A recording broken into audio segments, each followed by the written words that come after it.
क्या मामला है आपका? हम दोनों पैर से दिव्यांग हैं और आज हमें 8 साल हो गया। माता पिताजी हम अलग कर दिया।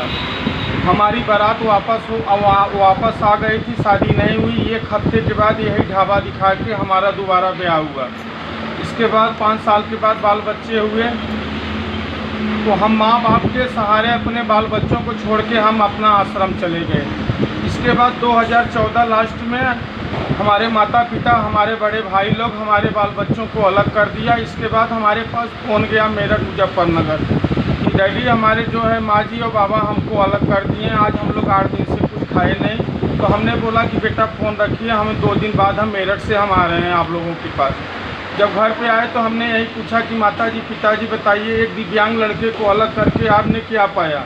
उसको अलग किया होता जिसके पास हाथ पांव था। फिलहाल कोई बात नहीं, ये तो आपकी मानवता है, भला हमें आपने अलग किया। इसके बाद हमारे छोटे भाई विवेक कुमार पांडे, इस समय वर्तमान छतमी गांव के ग्राम प्रधान हैं, वो हमें यहाँ बुलाए, बोले भैया आप ढाबा चलाइए, हम प्रधानी लड़ेंगे।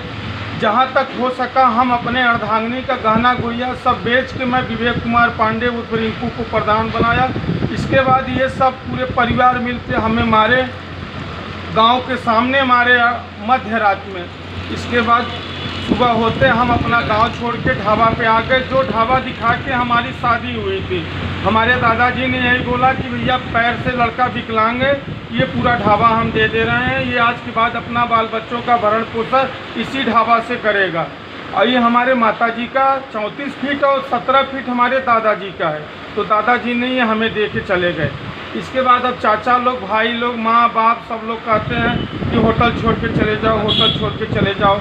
अगर आज हमारे पास पैर होता तो हम कहीं भी कमा खा के अपने बाल बच्चों को खिला लेते। हो रहा है कि अगर आज हमें यहाँ मालूम होता तो हम दादाजी से ये लिखवा लिए होते।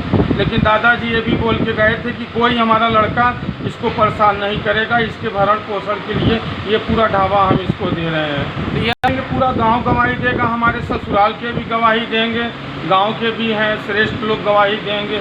ये ढाबा दोबारा दिखा के हमारा ब्याह हुआ था।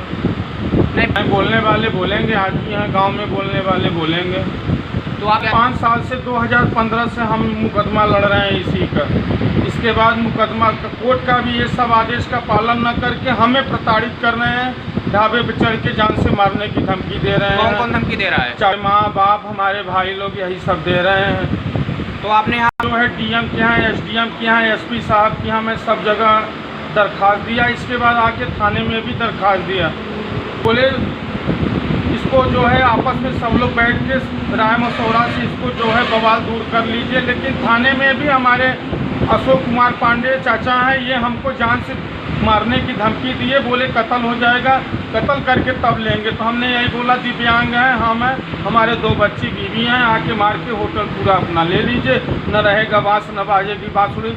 हमारे ही लिए ही बवाल है, जब हम ही नहीं रहेंगे तो सब बवाल दूर हो जाएगा। तो आप इतना कह के थाने से चले हैं। तो अगर प्रशासन आपका सहयोग, प्रशासन हमारा सहयोग, अगर सरकार हमारी सहयोग नहीं करेगा तो मैं अपनी बीवी बच्चों के साथ मैं आत्महत्या करने पे एकदम उतारू हो जाऊंगा, क्योंकि हमारे पास 5 गौएँ हैं, 4 भैरों हैं, हम ये सब बवाल लेके कहाँ जाएंगे? 3 जिला में हमारे माता पिता की संपत्ति है। हमारे पिताजी गवर्नमेंट सर्वेंट रह चुके हैं, 13 मई 2018 को रिटायर हुए, 50 लाख रुपया पाए, लेकिन हमें उसमें से 1 रुपया हमारे भाई लोग, हमारे बाप बाप ने नहीं दिया, 1 रुपया नहीं दिया। अब इतनी बड़ी गृहस्थी हम लेके कहाँ जाएंगे?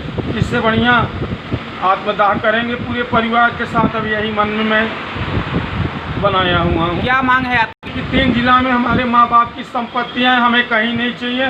मैं स्टाम्प पे लिखित दूंगा कि माता पिता हमको ये 34 फीट दे दे, हम 17 फीट जो दादाजी हमें दे के मरे हैं हम भी वो दादा के लड़कों को दे देंगे। हमें दादा के लड़कों से मार नहीं करना है, लेकिन हमारा बस यही गुंजाइश है कि हमारी माँ बाप 34 फीट हमें दे दें, की संपत्ति छोड़ देंगे। हम स्टाम्प पे लिखित देंगे कि ना हमें सोनभद्र चाहिए, न मिर्ज़ापुर चाहिए, न भदोही चाहिए, बस नेशनल हाईवे 2 का हमको 34 फीट चाहिए माता जी का बस।